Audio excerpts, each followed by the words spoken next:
We are here to welcome our guests from the Congo, our International Peace Laureate, on the topic of crisis in the Congo, women and war.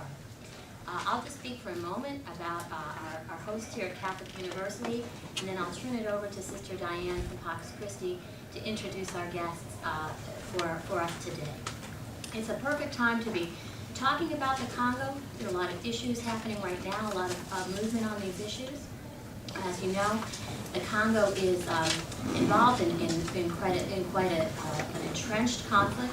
By some estimates, between 3 to 6 million people have died in the Congo, in which people in the region refer to as Africa's World War because of the conflicting parties from other neighboring countries that have come in.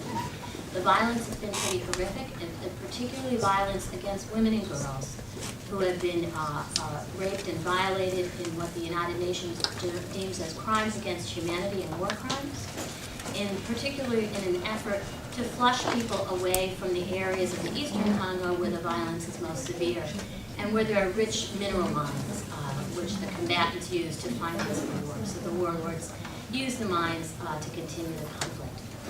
There's been movement on this issue in the United States through a coalition of advocacy, many faces I see here in the room, Catholic Relief Services and parishioners of St. Camilla's and others. As part of the financial reform legislation that passed in Congress this past summer, there was a Congo Minerals Transparency Act as part of that law that was signed into law by President Obama. And that requires corporations who do business in the United States, who are listed on the stock exchange with the Securities and Exchange Commission, to, for the first time, to list where their minerals come from. So a transparency initiative. They have to file that information with the SEC, as well as to put it on their websites. And the State Department is charged as well with making that information available and with tracking where the conflict minerals are coming from. So it's a move to help shine a light on the illicit profits that fuel the war, and to help us have some tools as consumers to make sure that our consumer electronics, like the cell phones and the laptops and the video game devices that we use, are not being fueled by mineral conflicts, minerals that come from areas of conflict. It's certainly our hope that the minerals and the sale of those minerals would benefit the prosperity and peace of the people in the Congo, and not continue to benefit the warlords. So it's an interesting time to be having this conversation. We feel very fortunate to have our guests here with us today. Our two groups here at Catholic University who are supporting this event are the Institute for Policy Research and Catholic Studies, which is a community of scholars that are dedicated to issues of research and teaching and work on issues that impact with Catholic social teaching, and the Center for International Social Development, which is also an interdisciplinary group of scholars and teachers here on campus who are interested in issues of development as they impact peace and justice and the fundamental dignity of the human person. I wonder if we might start, before I introduce Sister Diane, with just a moment of prayer. We can ask our God, the Prince of Peace, to let His Spirit be among us today as we raise up the concerns of our brothers and sisters in Christ, the people of the Congo. And I would also like, before we begin, to ask Justine that we have a small gift. We understand you'll be doing some lobbying on Capitol Hill. So on behalf of the Institute of Policy Research and the Center for Social Development, we'd like to give you something to keep your business cards in as you call on our congressman. And inside you will find some earrings which are doves of peace, to show our solidarity with you. So, Sister Diane.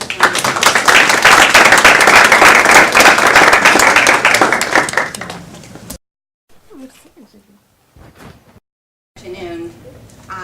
On behalf of Pax Christi USA and the Maryknoll Office for Global Concerns and its director, Marie Dennis, it's a pleasure to be here. We are extremely grateful to Marianne for working with us in making this event possible. And most importantly, we wish to thank each of you for being here. perhaps your motivation is to meet some class requirement, or quite possibly because of your interest in human rights. Whatever the reason, I am of the belief that the Spirit brings us together in odd ways when we least expect it. The commitment of both the Maryknoll office and Pax Christi is to the protection of human rights of all persons and groups in the United States and around the world. And definitely the threats to such rights everywhere are numerous indeed. With us today are two wonderful women who are not only fully conversant with the systematic brutality committed against the women of DRC, but eyewitnesses to that horror. We have with us Justine Masika. Did I pronounce your name correctly? Yes, okay. She is Pax Christi's International 2009 Peace Prize Laureate and the founder of the Women's Synergy for Victims of Sexual Violence, which is a coalition of 35 women's organizations in Eastern DRC that promote the dignity of women who are victims, survivors of sexual violence. And we also have Donatella, who serves as the policy officer of the European Network for Central Africa, which is comprised of 50 European non-governmental organizations focusing on peace, democracy, and development in the DRC, Burundi, and Rwanda. I won't tell or share very much because I believe that you really need to hear from the two women who are on the ground, and what they have to share with us today is so important. So join with me in welcoming our honored guests. Je vais juste dire une chose avant que tu commences. Okay, I will leave the floor to Justine. Now I will just make sure that you understand that my job is not to be an interpreter. I'm not. It's the first time I do this. My mother tongue is Italian. I work in English and French, so I'm trying to do my best today, but forgive me if my English is not always perfect or to the point, but it's just to explain to you that I know the situation. I'm an advocate. I'm doing human rights work, and I'm doing advocacy work, and I know the situation in DRC. We do this work together with Justine here in the United States, and I'm happy to help with translation from French to English and English to French, but none of these two are my languages, so please forgive me. Voilà. Merci. Okay. Merci beaucoup pour la parole. Bon, je viens de la RDC, comme on vient de me présenter, et plus précisément de la province du Nord Kivu, qui se trouve à l'est de la République démocratique du Congo. Okay, I come from the Democratic Republic of Congo. More precisely, I come from North Kivu, which is in the east of DRC, as we call the Democratic Republic of Congo. Et je vais commencer par présenter les contextes dans lesquels nous vivons. Nous vivons surtout au Nord Kivu. Je ne vais pas parler de toute la République démocratique du Congo, mais je vais parler seulement de la province du Nord Kivu.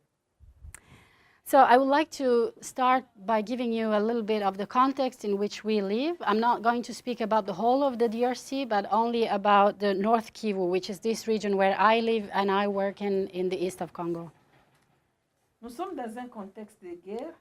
La partie nord de la province, il y a des groupes armés étrangers ougandais qui massacrent, qui tuent et qui violent les femmes.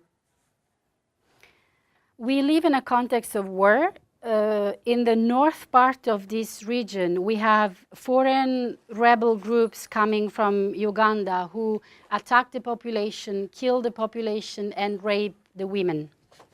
La partie sud de Walikale et Masisi, là aussi il y a une coalition de groupes armés rwandais, les FDLR, les anciens génocidaires, les Mai Mai et les anciens CNDP. In the south of the North Kivu, So in the territories of Walikale and Masisi, there is also what we call a coalition of armed groups, such as the FDLR, which are the former Rwandan genocidaire, so who arrived in Congo in '94 after the genocide in Rwanda. My groups, which are more Congolese rebel groups, and CNDP, again, Congolese rebel groups present in this region. Congolese rebel group, the CNDP, supported by the Rwandan government. Et à Goma, dans la ville, là, vraiment, ce sont les enlèvements, surtout des défenseurs des droits humains, des tueries. Donc, la situation n'est pas du tout bonne en province du Nord Kivu.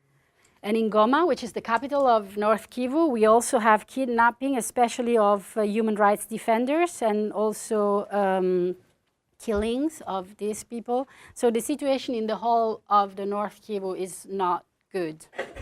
Un autre problème que nous rencontrons, c'est la non-implication des femmes dans les processus de médiation, négociation et des structures de retour de la paix et la réinstallation des populations déplacées.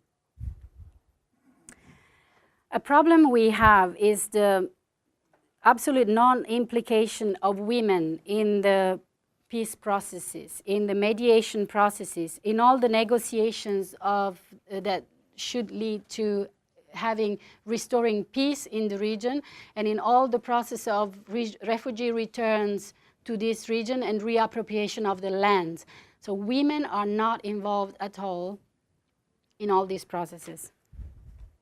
Vu cette situation, le gouvernement a cherché des solutions, et des solutions militaires qui ont des conséquences néfastes sur les populations et notamment sur les femmes.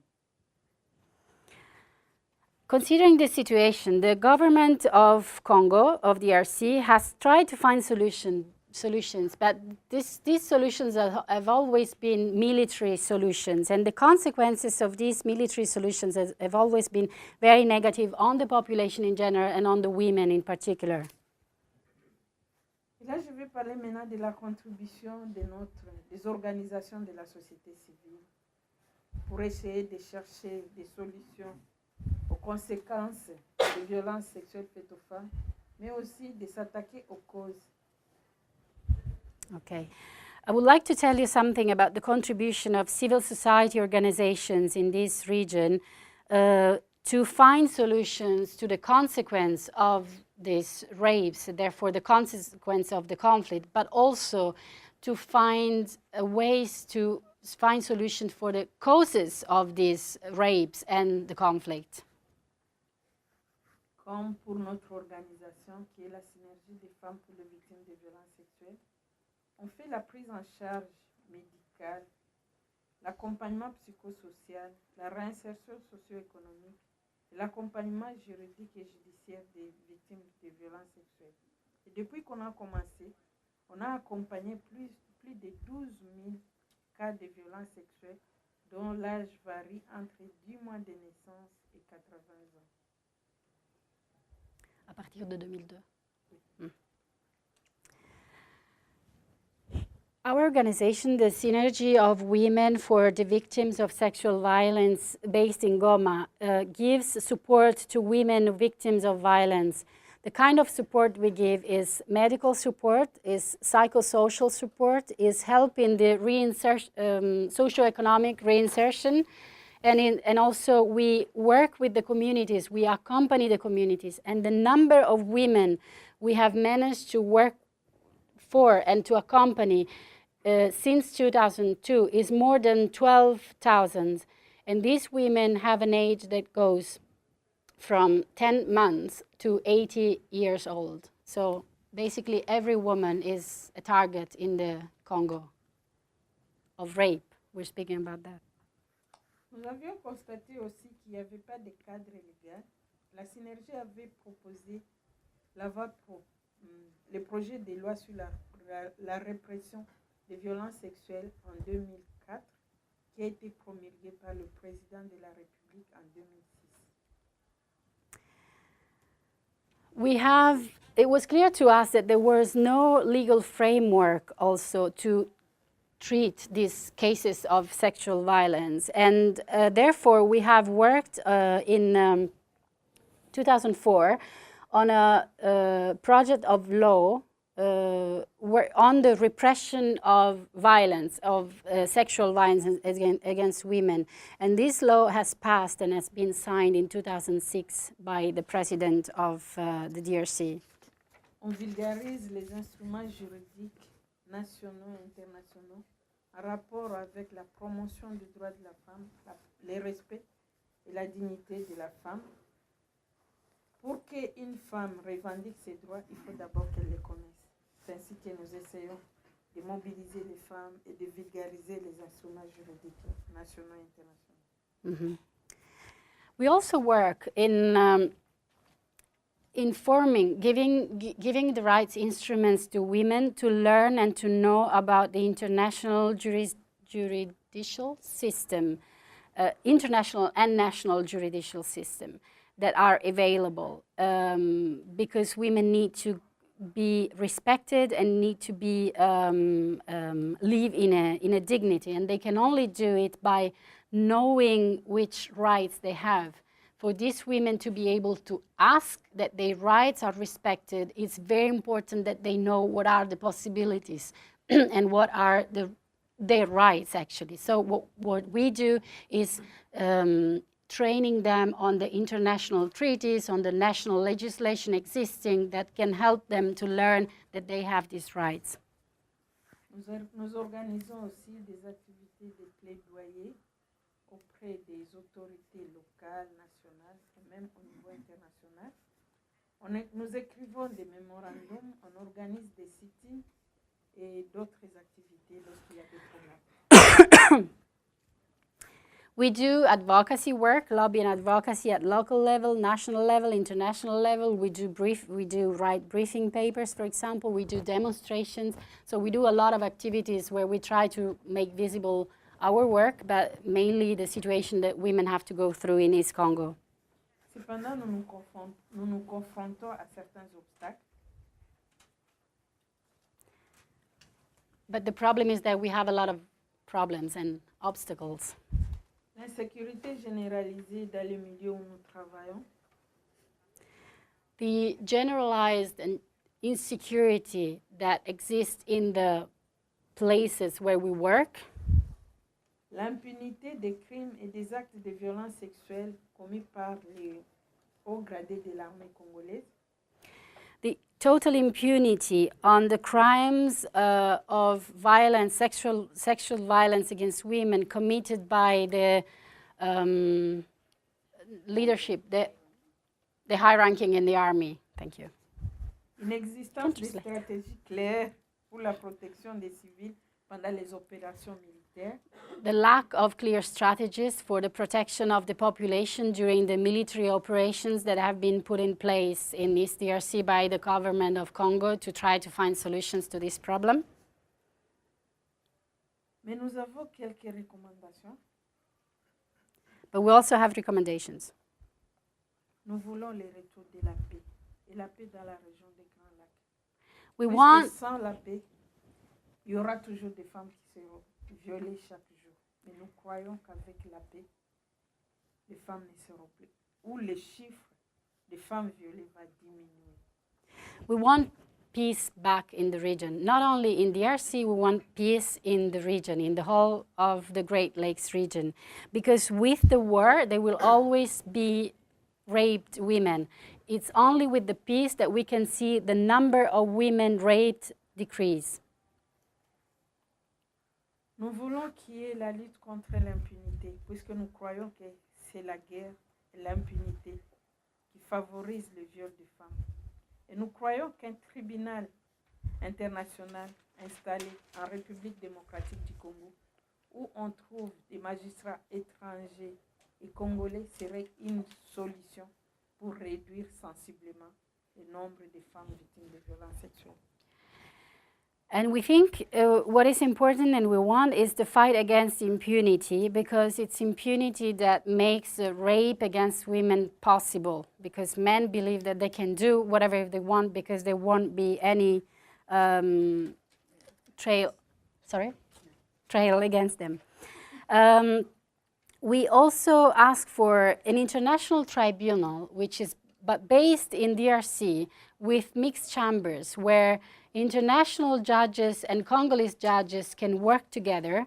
This tribunal would be based in Congo because then it would be close to the victims. It would be possible for international judges and Congolese judges to work together also against the corruption, the danger of the corruption of the judges.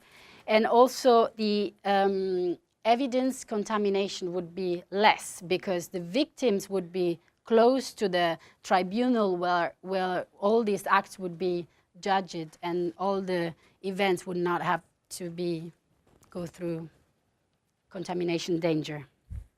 J'ai expliqué un peu. Terminer, oui. Je sais que tu es maintenant capable. Et pour terminer, nous croyons que si les femmes sont représentées à tous les niveaux dans les structures de retour de la paix, sera aussi, elles pourront faire passer leur voix et nous croyons que les violences contre les femmes pourront diminuer. And to finish with that, I would like to say women need to be represented. They need to be represented in the whole structures of return to peace. They need to be participants and main actors in the whole peace process. And it's only by having women involved in all this peace process that we can really have truly peace in the region. Thank you very much.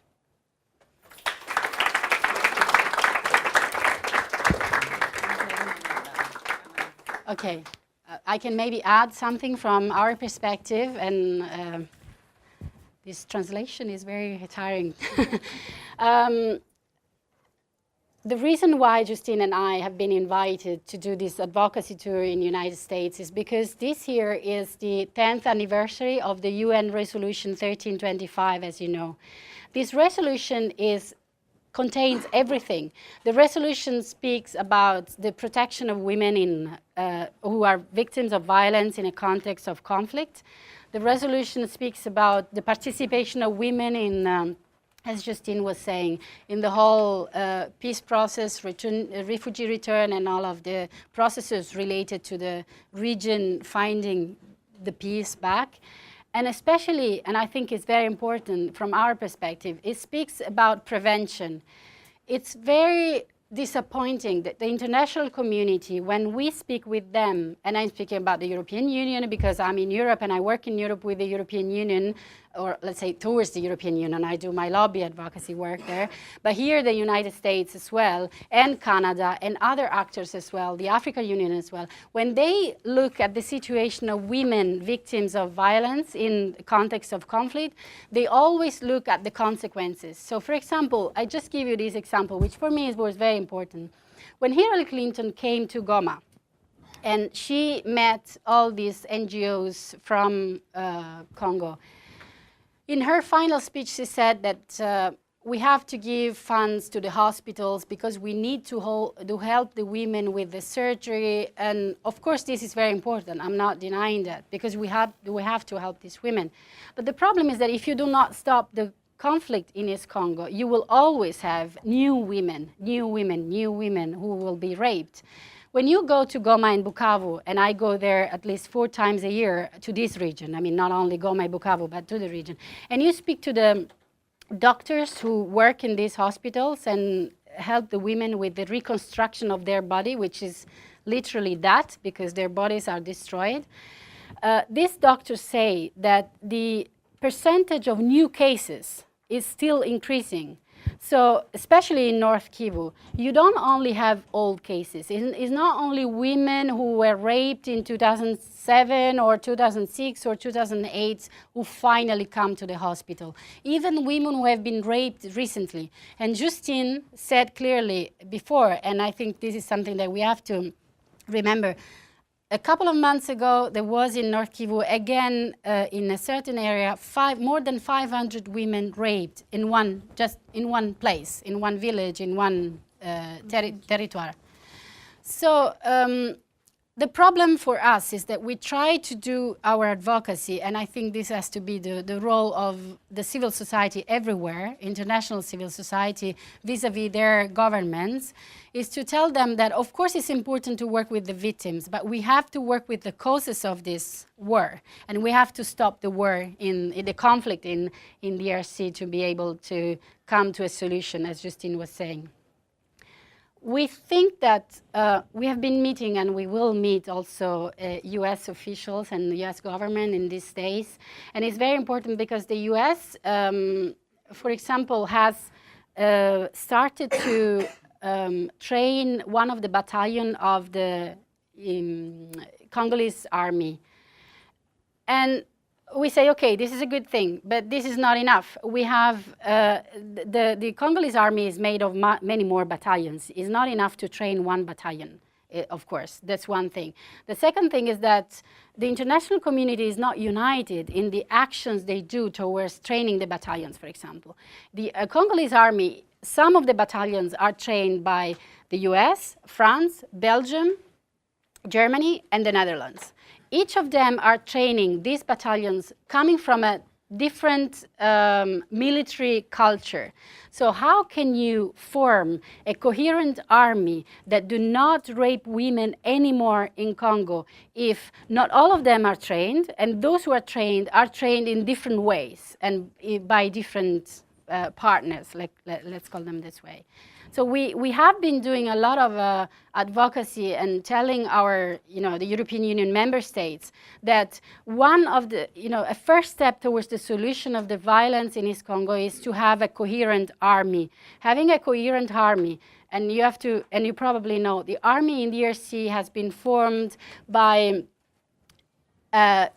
successive waves of integration of ex-rebels into the army.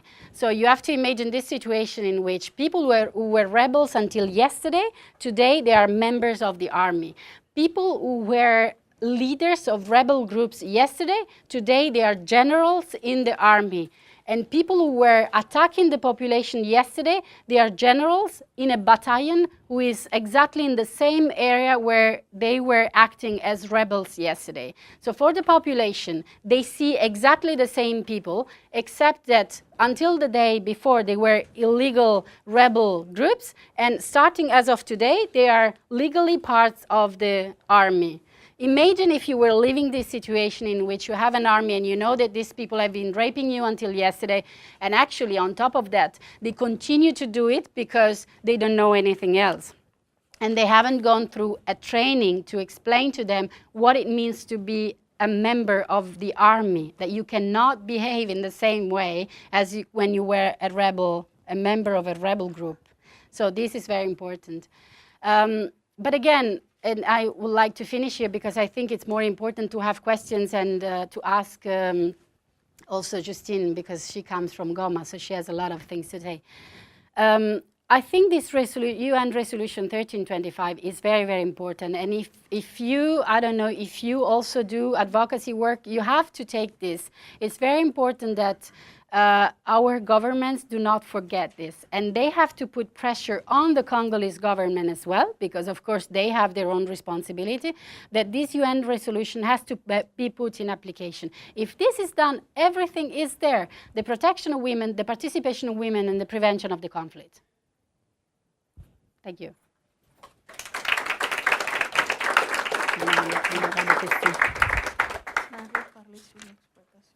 No. On va le dire. Please. Della, I wonder if you could start us and ask Justine to share a little bit of her personal story of how she got involved in doing peace and justice work in the Congo. Est-ce que tu peux partager ton histoire personnelle, comment tu as commencé à t'engager dans le travail de la justice et de la paix, de recherche de justice et paix? Ok, merci. Je dirais que c'est par hasard. It's a bit by chance. Juste après mes études, j'ai trouvé du travail dans une organisation qui s'occupait de la promotion des droits de la femme. just after my studies, I found a job in an organization which works on the promotion of the right of the women's rights. Mais quand j'ai travaillé avec les femmes, là, j'ai compris les problèmes des femmes et j'ai vu qu'il était très nécessaire vraiment qu'on puisse aider les femmes à sortir du trou. And when I have started to work with the women, I have understood that we really needed to commit to helping these women to come out of the desperation, out of the hole, she said, a kind of black hole. You have to imagine the image, yeah. Mais pour les combats, la lutte pour les violences sexuelles faites aux femmes, je dirais que comme on savait que j'ai travaillé pour la promotion des droits de la femme, il y avait une vieille femme de 80 ans qu'on avait violée à plus ou moins 400 km au sud de Goma. On l'a amenée à Goma et on est venu me chercher. J'avais vu cette vieille femme. Je l'ai accompagnée jusqu'à l'hôpital. Elle n'avait pas d'argent. On n'avait pas voulu la soigner. Elle était morte. Ça m'avait fait mal au cœur. Et je me suis dit, je ne dois plus rester les mains croisées. Il faut que je fasse quelque chose. As far as the work on violence against women is concerned and the promotion of human rights and women's rights, what happened to me was that at certain point there was this old 80 years old woman who was raped 4 or 5 kilometers south of Goma. She was 80 years old, she didn't have money, and because she didn't have money, she couldn't pay for medical assistance and she died. And because of this, I thought, okay, this cannot go on. I have to do something about it because I have to be able to help these women. Et c'est comme ça que j'ai fait un SOS et je me suis joint aux autres puisque j'avais vu que les travaux, je ne pouvais pas le faire seul. C'est comme ça que nous avons commencé la lutte. Et nous sommes là aujourd'hui. And this is, and for this reason, I tried to find other people who wanted to work with me because it's important to understand that you cannot have an impact alone. You need to be together, a group of people together. So we have been joining forces together and we have started the work, especially the work of the synergy, this way.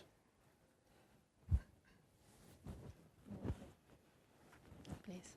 My name is Kathy Boylan, and I'm with a pacifist group called the Catholic Worker, and we are one of the targets of spying that's going on in the United States. We're nonviolent opposition to the wars of the empire of the United States, and I just want to urge you not to expect help ending rape from the United States, because the United States, we're just getting ready to commemorate the 9th anniversary of the slaughter of the people of Afghanistan, 20 years of slaughtering the people of Iraq. We're using drones to kill the people in Pakistan now. Our soldiers on the front page of the Washington Post were talking about killing for sport and taking fingers and skulls. We torture, we kill. That's the empire of the United States. In a way, Ms. Clinton is not being hypocritical, at least.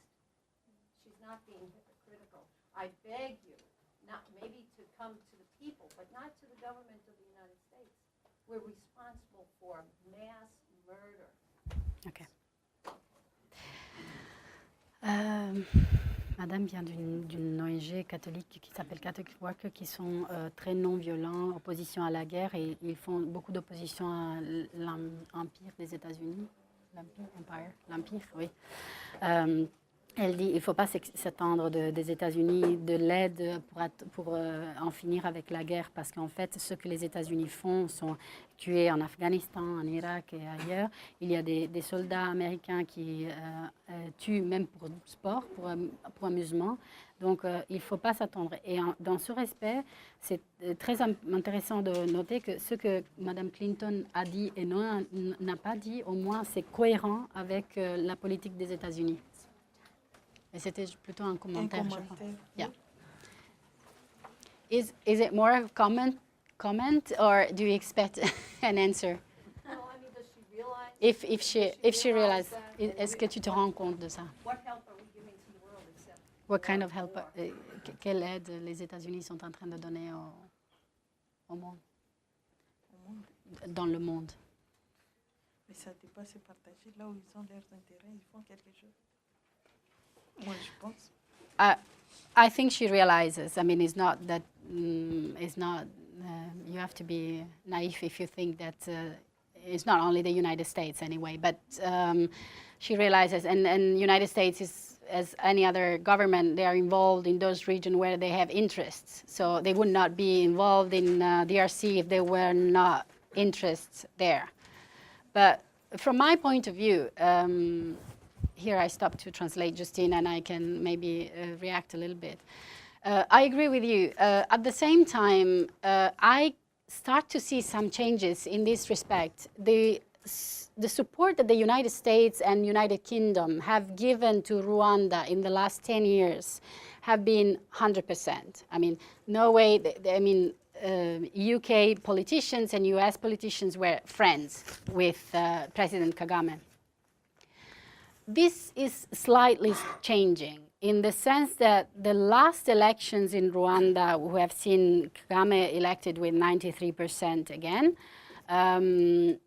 have been difficult elections. The 6 months before the elections in Rwanda have been marked by a lot of imprisonment and killing of opposition leaders, like political opposition leaders and human rights activists and journalists. And this has grown up. The number of these people put in prison illegally or killed or who received menaces has grown up.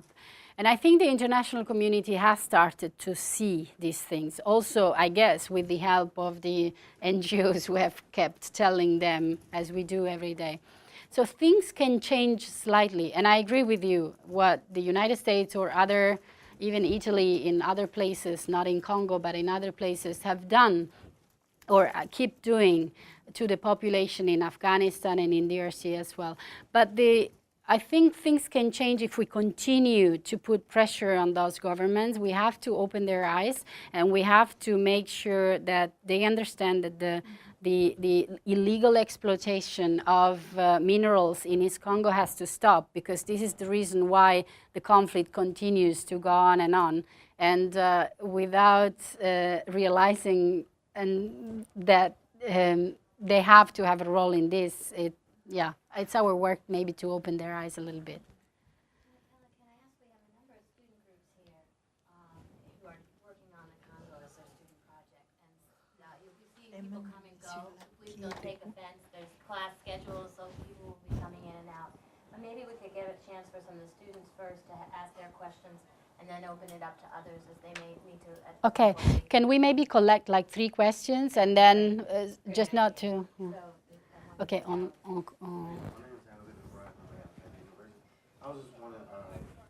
Can you speak a bit louder? I just want to ask a question about the illegal exploitation of the minerals. Can you talk a little bit more about that? Yeah. Est-ce que tu veux dire quelque chose sur l'exploitation illégale? Moi, je ne suis pas Attends. experte en Non, c'est ça, je vais le dire. Bon. Attends, parce qu'on va collecter 3 questions. Second question. Hi, my name is Catherine Potter. I just have a question. You mentioned things standing in the way of help coming to the Congo, especially with the crisis with women. Besides the inconsistencies that you mentioned in the army about having all these different groups being trained, what else do you believe is standing in the way of help truly coming to the country and stopping the conflict? Ok. Je vais te traduire les 3 questions après, ça va? Third question. I had a question. You mentioned earlier the rebel group in Uganda that's in the north, the group that I assume is the Lord's Resistance Army. But as far as Not only, it's another one as well, yeah. But as far as I understand, that conflict doesn't have anything to do with minerals. Does it in the Congo, or what? Maybe I can just misinformed or something. Alors, la question du premier, c'était qu'il voulait savoir un peu plus sur les exploitations illégales. La deuxième question, c'était un peu Quels sont les obstacles pour avoir la paix dans la région, à l'est du Congo? On a dit par exemple qu'on n'a pas une armée qui est cohérente, qui est formée, mais quels sont les autres obstacles? Et le troisième point, il demande LRA, l'armée du Seigneur de Ougandais, et il dit, moi je pense que ça n'a rien à voir avec l'exploitation illégale des... Bon, après, tu peux répondre et après je réponds aussi. OK. Bon, je ne suis pas experte des minéraux, mais moi je vais vous parler de ce que moi je vois. Okay, I'm not an expert on the issue of illegal exploitation, but I can tell you what I can see. Et là je vais parler de Bissier, Yeah? qui est Bissier, Mm. qui est un site minière, si je peux l'appeler ainsi, qui se trouve à Walikale, et là où on exploite la cassiterite et les coltans. Et là, vraiment, il y a plus de 800 000 $ qui circulent au moins chaque mois. Mais il faut voir comment la population vit dans ces contrées-là. Il y a l'argent. D'ailleurs, pour les rotations, il y a au moins 15 rotations, puisqu'on amène les minéraux par avion. Il y a au moins 15 rotations qui se fait entre Bissier, soit Goma, soit Bissier et Kigali. 15 rotations dans un mois? Par jour. Par jour? Oui. Ça, c'est par Okay. Okay. There is a mine site in the Walikale area where they exploit coltan and cassiterite. I don't know if the name is in English is the same. Sorry. There is a economic turnover of $800,000. There is 15 flights a day from this site to either Kigali or Goma, bringing minerals. So the amount, imagine the amount of resources that are taken away from this site. And yet, if you could see the way the population lives, this is one of the most poor places in the world. Oui, là vous venez de dire que la Oui. population est très pauvre. La population est vraiment très pauvre, au point de vue qu'il y avait même l'épidémie de choléra, il n'y avait même pas un centre de santé, il y avait seulement un poste de santé avec 2 lits. Et les gens étaient vraiment dans une situation, et là on ne fait rien. Mais vous voyez l'argent qui circule dans ces contrées-là. Donc l'argent ne profite pas à la population, l'argent ne profite à ces multinationales qui exploitent, et certains Congolais, notamment les groupes armés et certains membres de l'armée congolaise qui contrôlent la zone.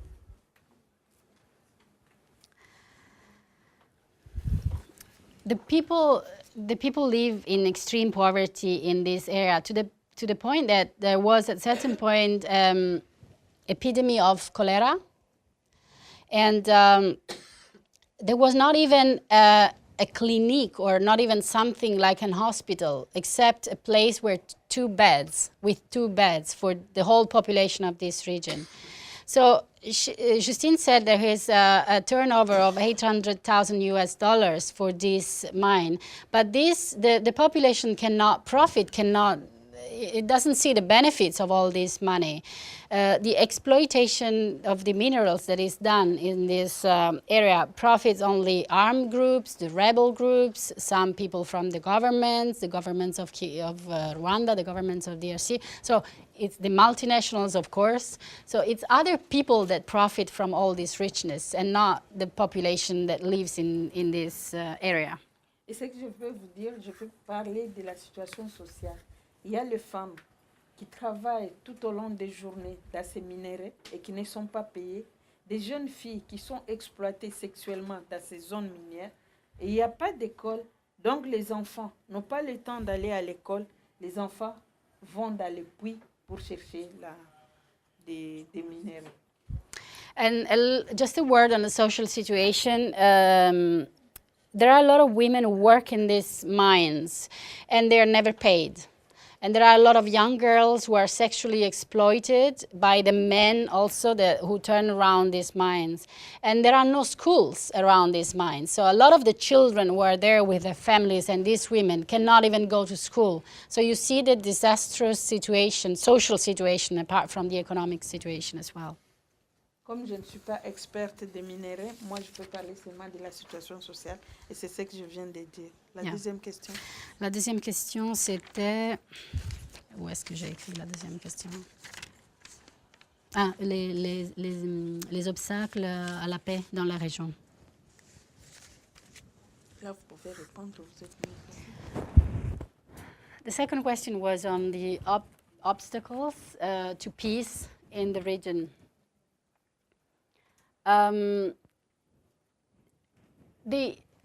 Of course, creating an army is, and having an army and training an army is part of the solution, because you have an army in the DRC that is raping women, so you have to tell them that they cannot do this, and you have to obtain that they don't do this. So this is definitely one of the aspects. But we prioritize a lot the regional perspective in this region, because it's very important to understand that the interest in East DRC, in the conflict, are not only coming from Congo. As we said, there are the multinationals, but there are also other countries, like also the Rwanda and Uganda. One of the solutions, for example, would be also tackle the problem of the FDLR, which is the Patriotic Front of Rwanda, which is initially was made of those Interamwe, the people who came from Rwanda, after the genocide. These people have been living and acting as rebel group in the forest for now 16 years, because 94 is 16 years, I guess. And the solution to this problem is that the international community manages to put pressure on Rwanda to open the democratic space in Rwanda and to embark in some kind of dialogue with those people. And what I mean by this is that I'm not saying that you have to accept that the genociders, so those who committed the act of genocide, have to live in Rwanda and have a good life in Rwanda. But what I'm saying is that we do believe that the number of people who participated in the genocide nowadays, in the group of 7,000 FDLR who are in the DRC, is not so high. A lot of the people who belong to the FDLR today were children in 94, so they cannot be those who were killing the people. So the international justice system must take those people who were the genociders. That, of course, you need to do that, but you also need to find different options and to give options to the other people who were not the genociders and who have found themselves in this group. Which is a bit, the problem is that the politics of Rwanda is to call all of them the genociders, and not all of them are the genociders. The majority of them is not the genociders. So the options can be opening the space in Rwanda for those people who would want to go back to Rwanda, and for the other people who don't want to go back to Rwanda, find other possibilities. But all of them have to go away from there, have to go away from where they are. The population in East Congo is tired of having FDLR there, and that's one thing. But another thing, or the third one maybe, is that solving the FDLR problem is not solving the problem of the Congo conflict, because there are other rebel groups, and these are Congolese rebel groups. The Mai Mai are Congolese, for example, and these are groups that initially fought for saying that they were fighting for protecting their population, the Congolese population, from the invasion of the foreigners, but at the same time they're doing exactly the same thing by raping the women and attacking the population and the villages. So at the same time, we need to put pressure on the Congolese government to solve this.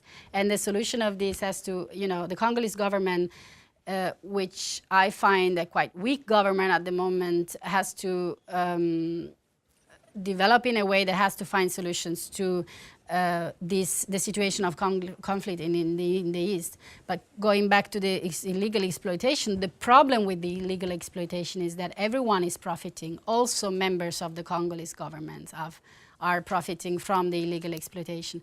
So it's very difficult also to put the pressure on the Congolese government, of course. Mais il y a la troisième question. And the third question is on La LRA. question des LRA. Les LRA sont en RDC, plus précisément en province orientale.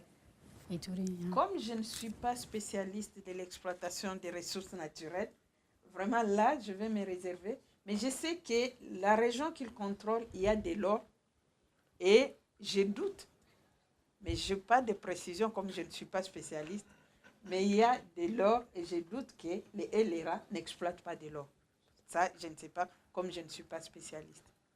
Il y a de l'or, il y a du bois, donc tout ça, ce sont des ressources naturelles que nous savons qui se trouvent dans la région contrôlée par les LRA. The LRA is in Congo. They are in the north, in the Province Orientale, the Oriental province, especially in Ituri. And Justine says, though I'm not an expert on this region, I still believe that this region has a lot of gold and a lot of trees, timber, thank you. And I would be surprised if the LRA were not exploiting this as well. And I would add, I think Uganda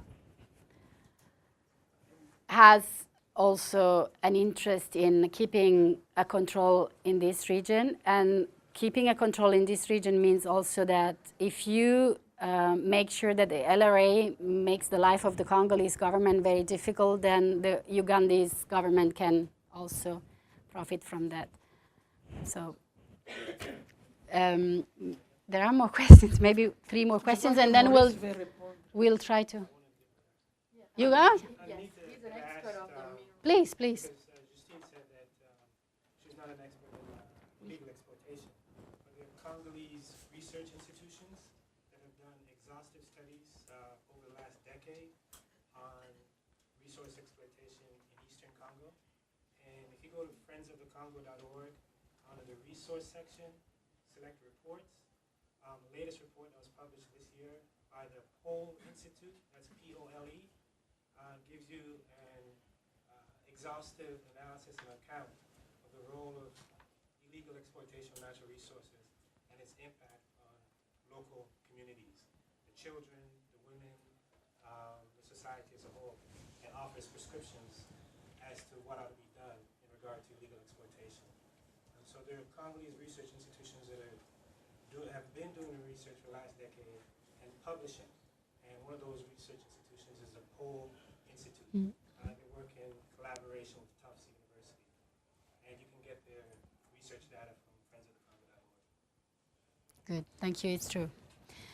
3 more questions? We'll try maybe to answer quicker. Okay. Hey, I'm Matt with Falling Missiles.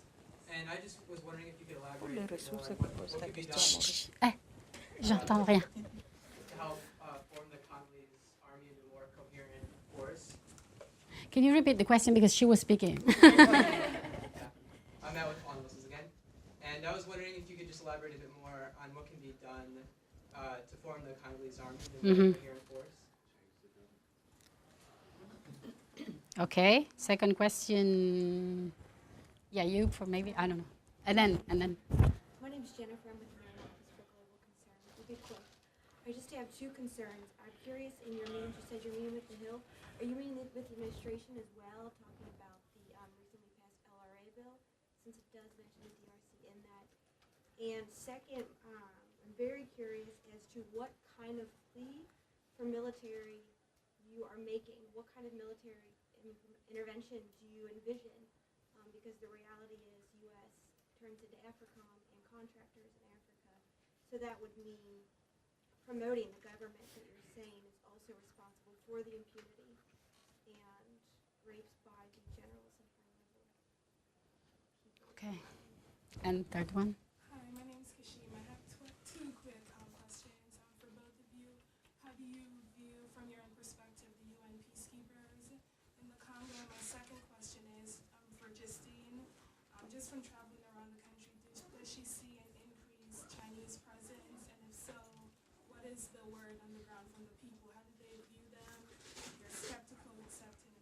Okay, thank you. We'll try to answer. Okay, another one. Maybe we'll try.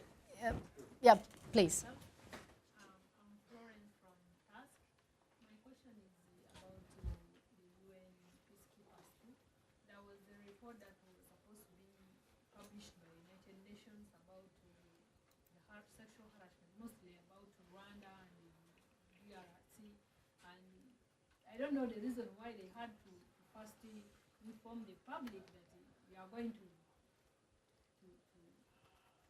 publish the report. Then Rwanda came in and said if they are going to publish the report, they are going to withdraw all their troops all over the world and this and the other. What did it mean? And on the other hand, I heard one of the officials saying United Nations had to come in and say, United States say that in case Rwanda wants to withdraw from the whole peacekeeping in the world, they are requesting United Nations not to publish the report. Okay. Why is it? Yeah. Why should it be like that? That means there should be a lot of. Yes, I agree. Okay. Qu'est-ce qu'il faut faire pour former l'armée? Il faut qu'il y ait d'abord des critères pour les recrutements, puisque Okay. notre armée, c'est des filtres. On the army and on the training of the army, one of the things that need to be done, yeah, your question, is to have good criteria for recruitment. Les gens qui font partie de l'armée, il faut qu'ils sachent et qu'il y ait une bonne formation. Là, comme nous avons des différentes formations, qu'il y ait une seule politique pour la formation de l'armée et de la police. And that there is a one policy in the training of the army, so not different policies and not only of the army, the police as well, but speaking about the army, one single policy for the army to be trained. Ça va? And I would add, you have to train the army, for example, also on UN Resolution 1325. There is a process you can go through to tell these people how do they have to behave as a soldier, but also to tell them that there are international instruments that they have to respect, and these instruments say that they cannot rape the women. So I think I agree with Justine. You have to have clear criteria, a clear way of training the army with one culture and one putting them all together. If we have been talking also to the administration, that's... They're strategizing the LRA bill right now, which Yeah, but we haven't been able... Diana is there. No, Diana is not there anymore. We haven't been able to meet them yet, and I know that Pax Christi is trying to get us meet someone in the administration as well. So we haven't been able to meet them yet. And then you were asking about what kind of military intervention we... you just touched on a little bit, talking about training of the army, but when you say one policy, are you talking about one military? Which troops exactly are you speaking about? Because often what this is going to result in is U.S. money funding the training and funding contractors to go in and work with the Congolese government already. Yeah. So Je I'm peux wondering répondre à ça? what military? Ok, pardon. C'est toujours sur l'armée. Je peux répondre? Oui. I'll give you an example. No. It's a good question. If I can give you an example, I don't think everything is bad. There have been good things that the international community has done with the army. And then, for example, the European Union has been able, through the EUSEC program, to divide the chain of command by the chain of payment of the soldiers. So what happened before was that you had the generals, and they were also receiving the money, and they were supposed to pay the soldiers, which of course never happened because they kept the money. So what the European Union has been able to do is to divide these two chains. The chain of command is one thing, and the chain of payment was done and ensured by the European Union. And also what they did was to create a database with biometric registration, which means that every single soldier was registered with photos and fingerprints, and the whole database of all the soldiers of the battalions, and only those soldiers registered would receive the payment. Now, when the Congolese and Rwandese when the Congolese government decided to allow the quick integration of CNDP into the army, all this work was destroyed. Everything. Because basically you had a whole database of soldiers, and with the integration of CNDP and new generals and new commanders and new, I don't know, all the different grades, this whole work of the European Union was destroyed. So they had to do this again. So I think there are things that can be done. And of course, you have to also rely on the Congolese government and the way they act. But the fact is that what we know is that the US is training one battalion in Kisangani. Yeah, one battalion in Kisangani. And other battalions are trained by member states of the European Union. But they don't work together. So you have one battalion which is trained with one military culture, which is the US, others which are trained by other cultures, which is more French and the Dutch and the Belgians. And then you have battalions that are not trained at all. How can you have a coherent one army with this? For us, it's a bit of a problem. Qu'est-ce que tu penses de la MONUC? MONUSCO. On the UN peacekeepers. Bon, le problème de la MONUC, je vais parler du cas récent de viol de femmes au mois de juillet et août. Plus de 500 000 femmes ont été violées à 30 km du camp de la MONUSCO.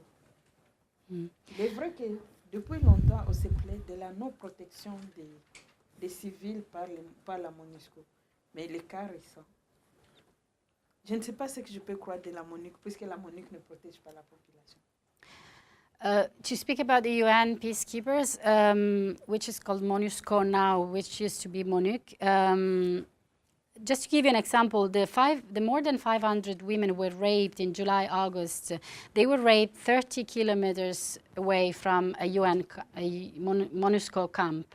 So basically, from the eyes of a Congolese woman, the MONUC, the UN peacekeepers, are not protecting the population. And we have a big problem with that because they are supposed to protect the population. Tu veux dire autre chose? Non, si tu veux.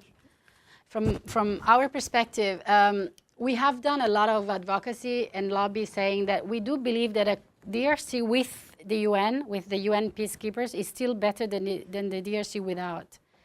And I know that Congolese people might not like it, but we do believe that the empty space, political and military, that the MONUC would leave, that the UN would leave, would easily be taken by, again, rebel groups, and the situation of the population would be even worse.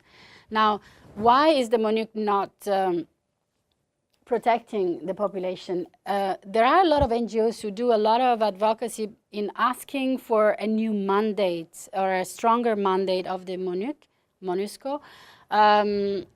We don't believe that the problem is the mandate. We do believe that the mandate, in the way it is enough, is strong enough. Is the political willingness of making things happen the right way that is lacking. You have to imagine that MONUSCO nowadays is Indians, Pakistanis, and Uruguayans soldiers. None of these people speak French. Not to speak about Swahili or other languages, but none of these people speak French. So the communication between MONUC people and the UN peacekeepers and the population is impossible. And when you go there and you witness that, because I go there quite regularly and I try to meet it, it's clear. It's there cannot be communication. So the way people see the MONUC that does not manage to protect in the right way the population is a very negative one. We do still believe that the MONUC, with this mandate, but with more political willingness to do things well, is still the right solution. And I hope it answers... Oh, yeah, you were asking on the report. La dame était en train de demander sur le rapport qui devra peut-être sortir. Elle se demandait qu'est-ce que ça veut dire d'annoncer qu'un rapport doit être publié alors qu'il n'est pas encore publié. Et quel est Je crois qu'on a déjà discuté longuement de ça pour Oui. gagner du temps. Oui, On peut c'est ça. parler. Okay. I know I can answer also on what Justine thinks, because I think we agree. The report was ready a year ago, and it has not been published and not even spoke about the report up until now. And then what happened is that a few weeks ago, the newspaper Le Monde published said that there was this report coming up. And what we have heard is that on the 1st of October, they should be publishing this report. Why it has not been published before? It's because we do believe that the things that are said in this report are strong enough, and the names that are made in this report are the names of Kabila, of Kagame themselves as responsible also of the killing. And the report speaks about massive human rights violation in the years between 1993 and 2003 in East Congo. And the panel of experts that produced this report says that if these acts of violence, of massive violence and human rights violations are proven by the international judicial system, they could decide to call these acts genocide.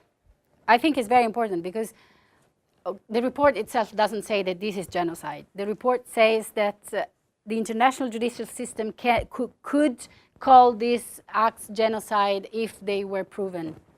You understand the difference? Because neither the panel of experts nor us, for example, can take the responsibility to say, I was not there. I cannot say it was genocide. But it's very important what they say, because that means that this report is very important, that we put pressure on the government not to forget this report, because other reports in the past have been a bit forgotten. So this report is very important, that some kind of tribunal takes these acts of massive violation of human rights and either prove them or doesn't prove them, but this needs to be done. Now, the Rwanda, of course, decided to make some kind of act out of this news that the report was coming out. I think it's also part of this. I don't know if this is your perception. My perception is that Kagame is weakening. Kagame's position is weakening a little bit, maybe not entirely, or but a little bit. And it's also thanks to some of these reports that are coming out. The support that the international community, and especially US and the UK, were giving to Kagame doesn't seem to be the same. After the elections and after this news of this report, after also the report in 2008 where Rwanda was accused to support the CNDP as well, but that report is already forgotten. So we have to work a lot on this report as well. I don't know if this was your question. Can I make a comment? Sure. Because when you explain that mapping is a mapping report, that map the killing, the mass atrocity that Kagame's army, the Congolese AFDF, where Kabila was part, did since 1997 until 2003, yeah. exactly, they can be proven as a genocide against the Hutu population. Yes, yes. So this is the biggest bomb in that. Okay, I understand your question. When they came in the Congo, they killed all the Hutu, the refugee Hutu that was there, the Congolese Hutu they found there, and the Burundian Hutu they found there. So it's a genocide of the Tutsi government against the Hutu population. That's the mapping. But the thing is, the report about Kagame and his army destabilizing Congo has been coming out since a long time ago. But the United States and the UN keep stopping it. But the good part here is when she introduced, Madame Justine, she introduced the law on the minerals. There's another law that Senator Obama introduced in 2006 that was signed into law in this land, the United States, that say every country that destabilize the DRC Congo has to be punished by the State Department. But they're not doing it, because if they do it, then they can stop Rwanda and Uganda, who has their army into the Congo and making those atrocities, raping women, and making this chaos. To stop them, profit for them, because the main reason is to steal the mineral and then to just keep that chaotic system so that they can profit. So the pressure here is not to talk about other bills that have to be passed in the Congress, is to make the U.S. administration to implement the law already, laws. Those two laws, the Mineral Act and the law against Congolese government soldier raping women, and the Rwanda and Uganda destabilizing Congo, will make a big stop on the conflict in the Congo. So every advocacy, every student group who are very interested in DRC has first to research the public law 109456 and understand how deep and detailed it is to stop the war in Congo, and also to make sure that that report comes out so that Rwanda can back off a little. Thanks. Il y avait encore une question sur la présence chinoise. Est-ce que tu vois une augmentation de la présence chinoise à l'est du Congo? Mais j'ai déjà répondu à ça. Tu ne te rappelles plus de ce que j'ai dit? Non. On the Chinese presence? Bon, ce qui est vrai est que moi, je viens de l'Est de la République démocratique du Congo. Présentement, il n'y a pas vraiment une présence chinoise, mais il y a de cela un mois ou 2 semaines, il y avait une délégation chinoise, des entreprises chinoises, qui ont signé des contrats avec le gouvernement provincial.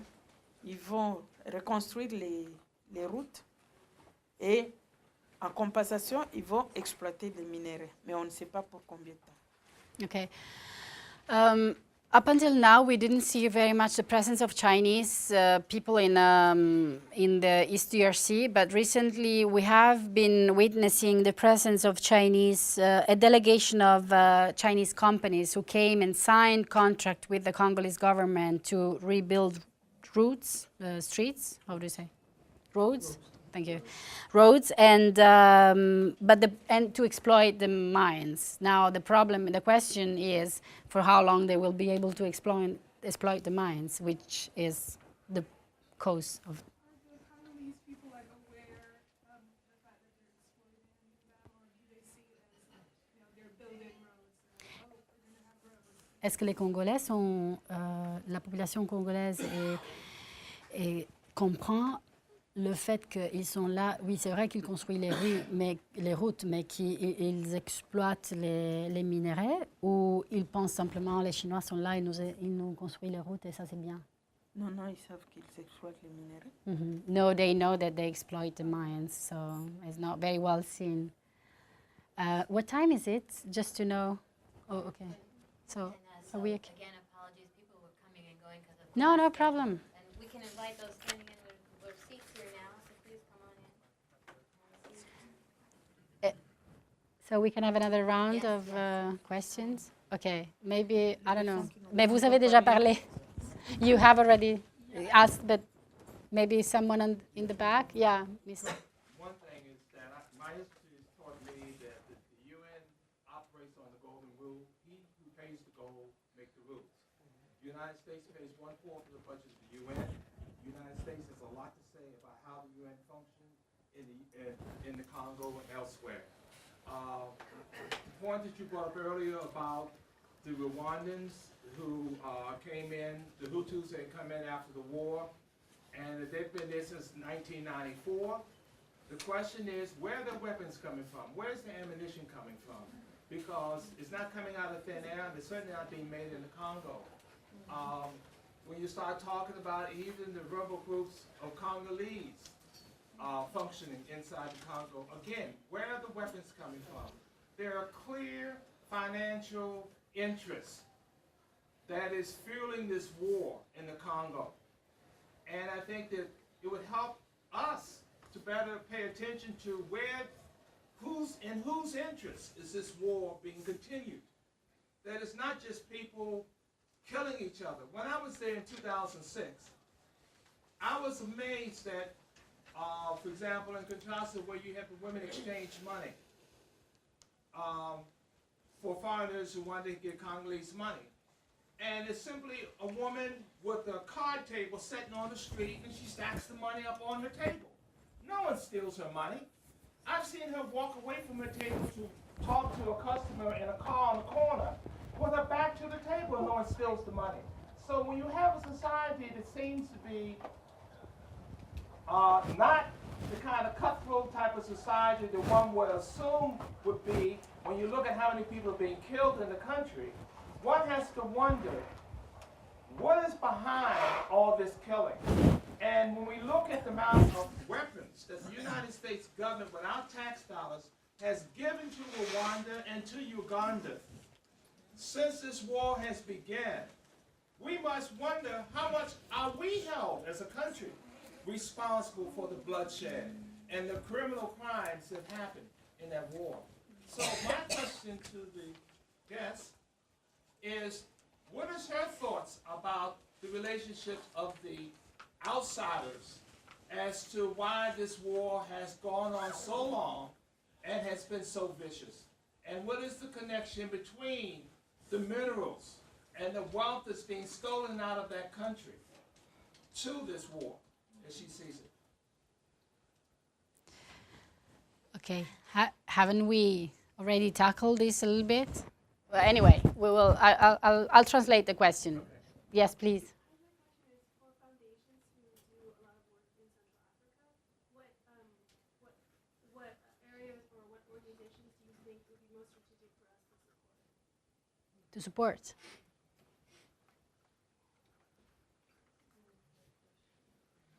There's a student over there. Yes. In terms of the rebel groups, do you see rape more as the outcome of the chaos and lawlessness of conflict, or part of a design strategy to achieve political or military objectives? Okay. Thanks. And there was another one behind there. Yes, if UN peacekeeping forces are removed or expelled from the Congo, how do you see that affecting the incorporation of women in peacekeeping and peace building in Congo? Can you speak a bit loud? I couldn't hear you. Yeah, sorry.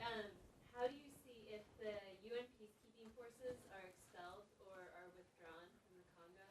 How do you see that affecting the incorporation of women into peace building activities? Okay. I don't know. Première question du monsieur. Parce que, oui, monsieur parlait beaucoup de d'où viennent les armes, en fait, pour oui, voilà, et qui est la responsabilité. Donc, comment tu vois la connexion entre voilà, la guerre, la responsabilité de la communauté internationale et les armes et tout ça? Ça, c'était la première question de monsieur qui a fait un long speech sur ça. Tu veux dire quelque chose? Moi, j'ai dit, bon, non, vous pouvez expliquer, parce qu'on a déjà parlé de ça. On your question, I think we have tackled this on the conflict and the international community responsibility and so on and so forth. I agree with you, and we agree with you. And Justine said she agrees on the fact that the weapons are not produced in Congo, neither in Rwanda nor in Uganda. They come from somewhere else, and we all know where they're coming from. Italy is one of the main producers of weapons, and I'm sure a lot of the weapons come from Italy as well, and from the United States, probably, and you know that more than I do. The conflict profits a lot of people, not only because of the exploitation of the mineral, but also because the weapons are sold. So it's something that we said before, and I agree with you. La dame, au fond, elle travaille pour une fondation et elle dit, si nous, on voulait financer du travail dans la région des Grands Lacs, quelle thématique de travail et quel genre d'organisation il faudrait soutenir? Je vais dire les oui, au Congo, les petites organisations locales. Hein? Oui, qui n'ont pas accès à... Voilà, je sais. Okay, Okay. I already know the answers that Justine is going to give, so to make it quicker. There is a lot of money going to the DRC, but a lot of this money, for example, US money, is going through the USAID. Do you say that? And the process for getting this money is very, very complicated. Sometimes the application forms are very long and, you know, the process is complicated, which means that the small local NGOs never get this money.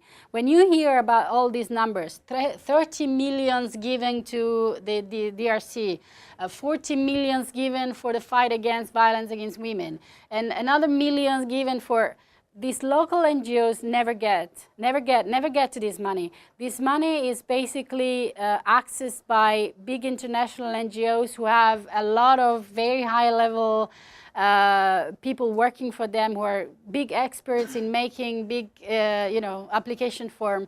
And this money is, a lot of time is used to pay the logistics around the project. So you pay big salaries to the people because DRC is a conflict place. You have to give them even more because it's a hardship zone. They have to live in nice houses with air conditioning and so on and so forth. So financing small local NGOs is very important. And this is what Justine says, but I also agree that these local NGOs, when you go there, you see the amount of work they do for an impact on small villages. But it's actually what then makes a difference, because you help the women into reintegrating in, for example, if we speak about the violence against women. Sur les thématiques, tu veux dire quelque chose ou c'est... Bon, c'est toi, tu travailles... Moi, je crois qu'aujourd'hui, la priorité, c'est la paix, et la justice, et l'impunité. La justice, c'est la lutte contre l'impunité. Oui, c'est ça. Mais aussi les droits de la femme. Oui. As far as issues, because you were asking also for issues, peace and justice in this region, the fight against impunity, of course, and the rights of the women. So the fight against this violence against women seems to be definitely the most important issues. Maybe I interrupt you for a moment before you go on to the next question and ask, we have in the audience Ed Kiley, from representative from Catholic Relief Services. Maybe he could say a word at this juncture in relation to that question about what the Catholic Church and the Catholic Relief Services are doing in the DRC. And just to agree with the point you just made, a lot of the U.S. government money that goes through the U.S. Agency for International Development, it's very difficult for that to reach the smaller groups on the ground that would not be able to access those application forms. And a lot of those not only go to big NGOs, but go to for-profit development corporations that work here in the United States. Oui, elle confirme ce que tu as dit sur le fait que l'argent va à des grosses ONG ou des grosses corporations aussi, pas seulement les ONG. Elle disait que monsieur travaille pour CRS et donc s'il voulait donner quelques commentaires sur... On n'était pas avec lui hier. Non, il n'était pas... Mais non, pas ce monsieur-là, l'autre. Non.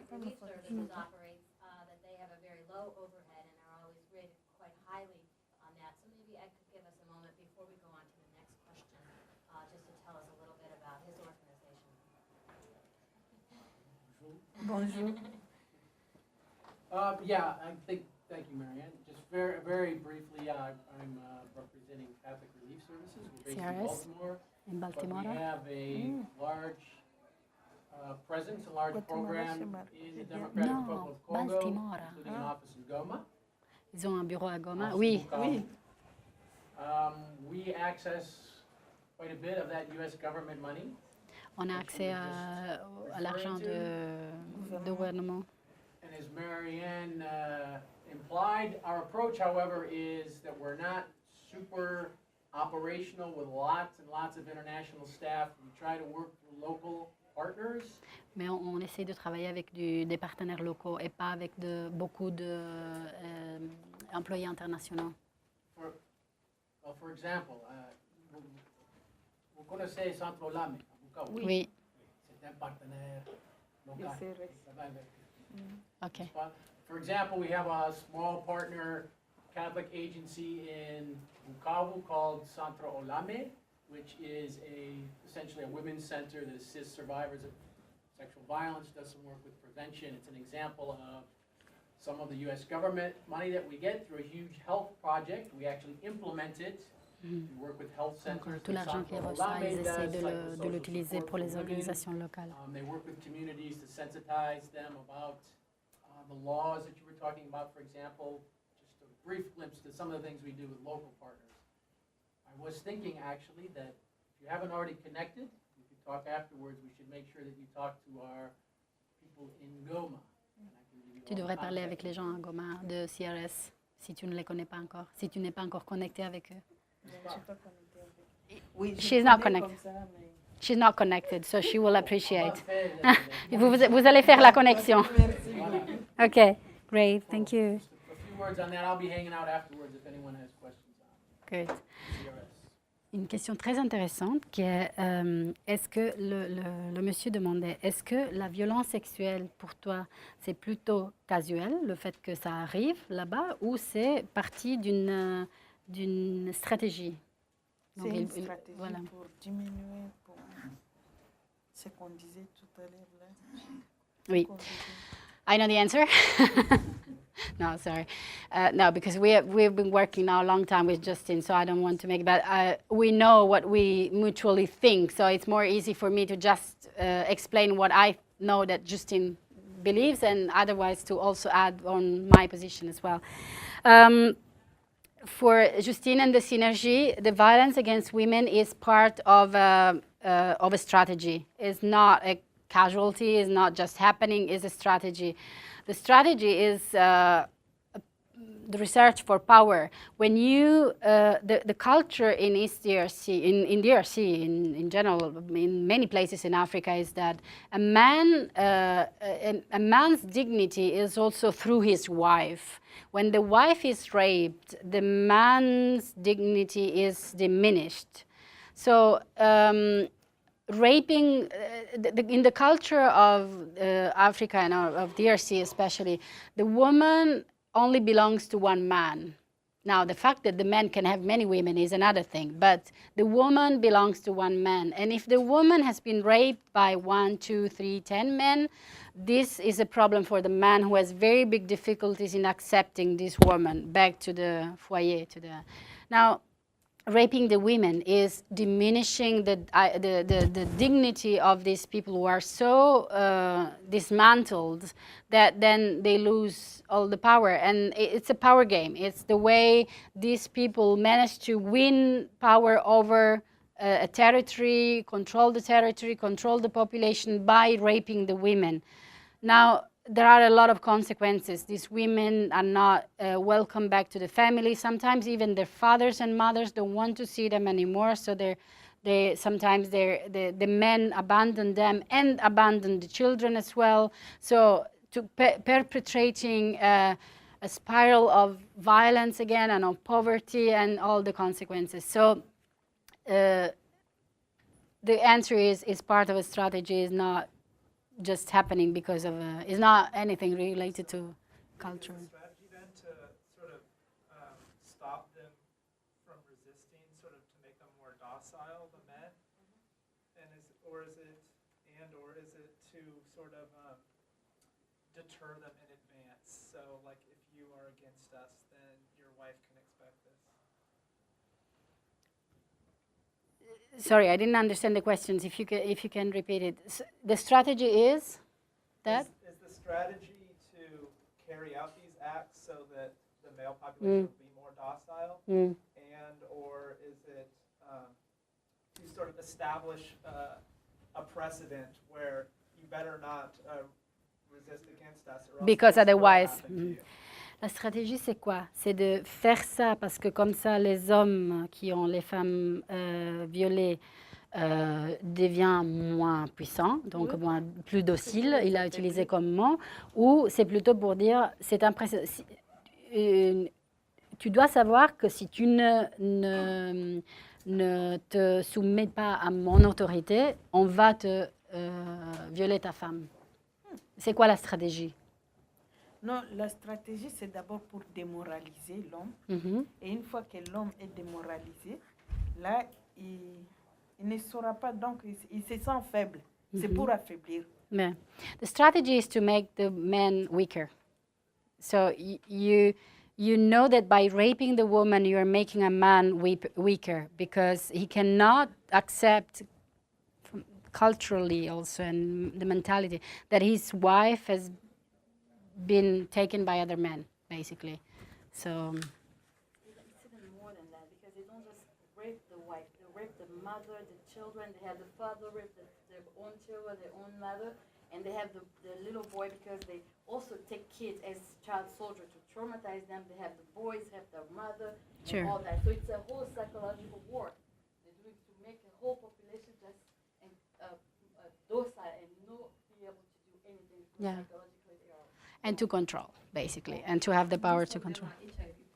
And some of Yes. them did that to give HIV to the population so they would die. At some point, the Hutu militia wanted to procreate soldiers, so they would rape the girls so they get pregnant, so they have children that they use as child soldiers. And then the other group, the CNTP and the Non, Rwandese laisse would comme ça. come and molested the Parce que women sinon, so on va that the jamais Hutu finir. cannot get them pregnant. It's just that the women are used as a battleground.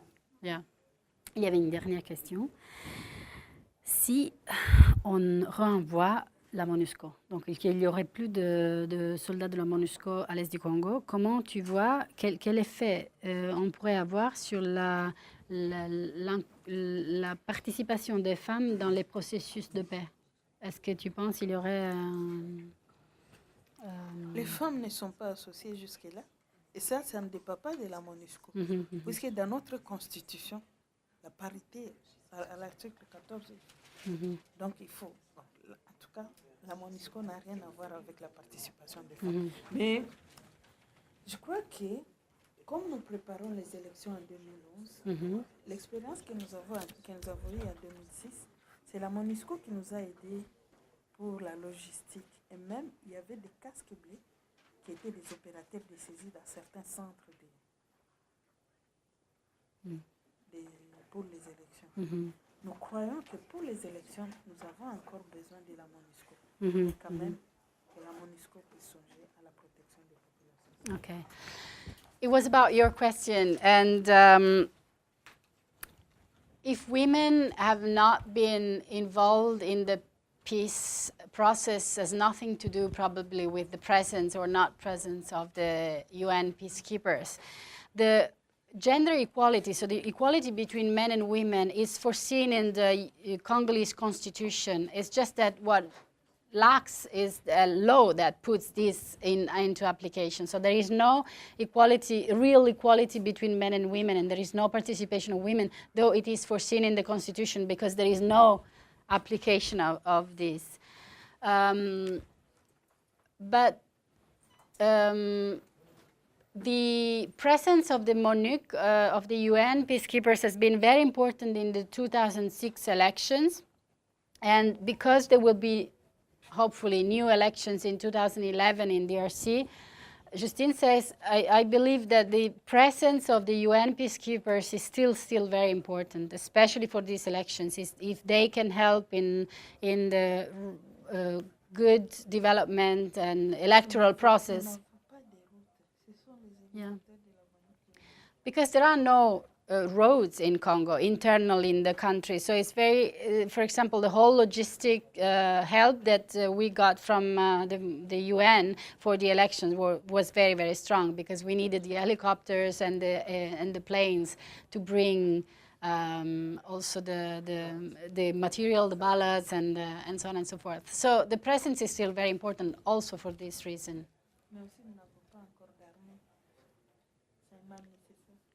And we need the UN as well, because we don't have an army yet. So we need someone to at least try to keep the situation a bit more, or a little less disastrous. As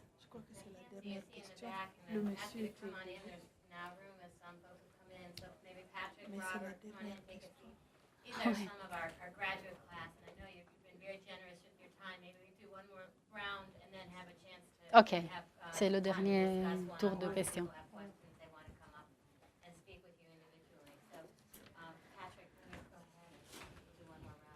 Sorry, I'm late. I'm not sure if this was covered, but your last answer was a nice sort of introduction to my question. Are there people in the Congo who are calling for more aggressive military UN presence, and sort of justify the use of force under the responsibility to protect? Or are we sort of saying that the 20,000 peacekeepers are doing what they're supposed to do and, let us handle this using NGOs and such? But is there anyone in Congo calling for perhaps UN-sanctioned, US-led military action? or international force? Est-ce que quelqu'un demande une politique plus agressive des Nations Unies? Est-ce qu'au Congo, quelqu'un demande une politique plus agressive des États-Unis et des Nations Unies à l'est du Congo pour résoudre le problème? Ou on dit que 20 000 MONUC, de gens membres de la MONUC. Avec la MONUSCO, je crois qu'ils ont diminué leur... Oui, mais bon, 17 000, c'était avant. Voilà, est-ce qu'il y a quelqu'un qui demande une politique plus agressive militaire des États-Unis et des Nations Unies? Je ne comprends pas la question.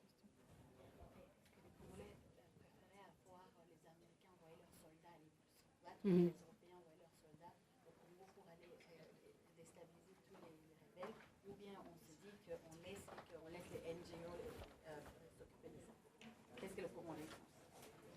Je sais que en 2008, on avait fait un plaidoyer même avec Irak pour demander qu'il y ait Artemis 2. Mais on n'avait pas accepté. Il y avait plusieurs raisons que je crois que Donatella connaît mieux que moi. Mais aujourd'hui, je ne sais pas si l'opération serait... Bon, nous sommes un peu fatigués de ce qu'on avait fait, parce que vraiment on s'est engagé à 2008 et on n'a pas eu de résultats. C'est la fait que les gens sont un peu fatigués. To give you an example, in 2008, we had very strong advocacy, at least for 4 months. We were working very strongly to have EU military stabilization mission. Because the situation with Nkunda, close to Goma, and all the crisis there was very, very bad, and we thought that the UN elements were not able to keep the population protected, and we thought that though the NGOs normally do not ask for military intervention, it was quite peculiar, the situation, and we asked for that, together also with the NGOs in DRC and in Goma. This didn't happen because basically none of the EU member state wanted to send their soldiers. Basically, we live on. It's very nice to have Indians, Pakistanis, and Uruguayans who go there, because then we don't have to care about having our soldiers in the DRC soil and maybe dying for that. So there was not interest. But then, okay, it was a huge discussion also in the EU. And this didn't materialize as an action in the end. But after the joint military operations and the military operations put in place by the government of Congo and together with the government of Rwanda, or the government of Congo together with the MONUC, our position has always been to say we do not believe that military operations are the solution to the problem. The presence, we keep saying, as I said before, and maybe it was before you came in the room, we keep saying that nowadays Congo with the MONUC is better than Congo without the MONUC. You still have a presence that more or less tries occupy some space and and tries to keep the situation less violent than it would be if the MONUC would not be there. But it is not the military solution that will give us the solution of the conflict in East DRC. So a more aggressive policy, I don't know. I don't think so. We have been saying a lot of the times that the mandate that the MONUSCO today has is strong enough. It's just the need for a political willingness that the MONUSCO has to do the job of protection of the population. And this is where I think us as NGOs have to keep doing our advocacy and lobbying by saying that the mandate is okay. It's just, at least this is our position. Other NGOs, I know that they do a lobbying to increase the mandate, to strengthen the mandate of the MONUC. But for us, this is not the point. The mandate is okay. It's the political willingness to have MONUC active and actively protecting the population, and this is not happening. Yeah. Is there other? I did want to ask Justine if you might say a word about the role of churches and religious in building peace in the Congo, either in partnership with civil society groups and women's groups or Est-ce que tu peux dire quelque chose? Est-ce que tu peux dire quelque chose sur le rôle des églises, des groupes religieux et des organisations liées aux églises, de la collaboration avec les ONG congolaises et de quel rôle ils peuvent avoir dans la construction de la paix?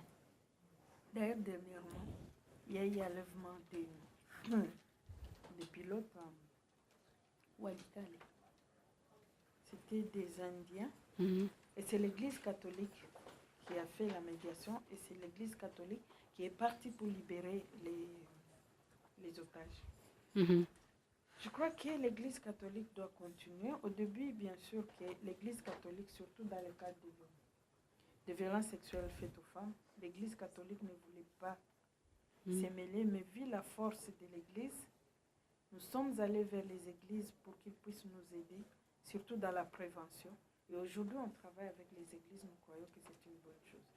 Pour la paix,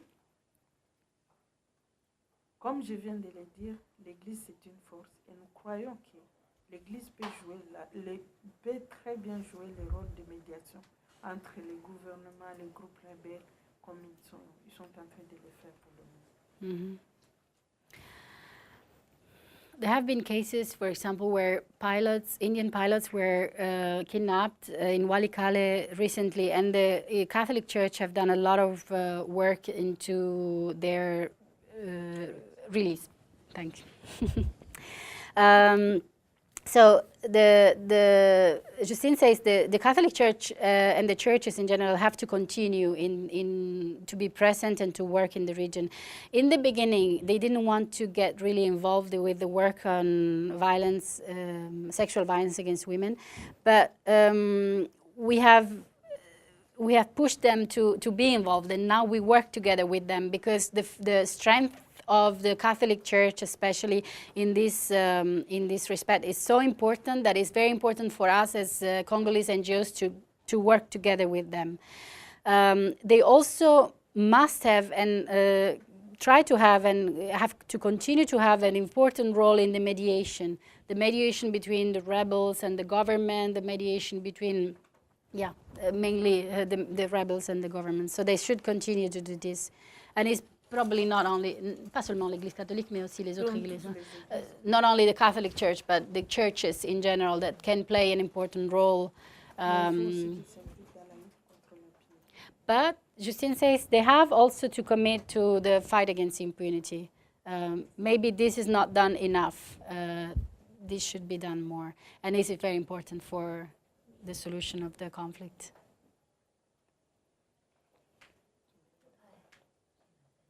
Well, we want to, on behalf of the Catholic University and all of us present here today, thank you so much for this time, and we wish you every success in your trip here and safe travels.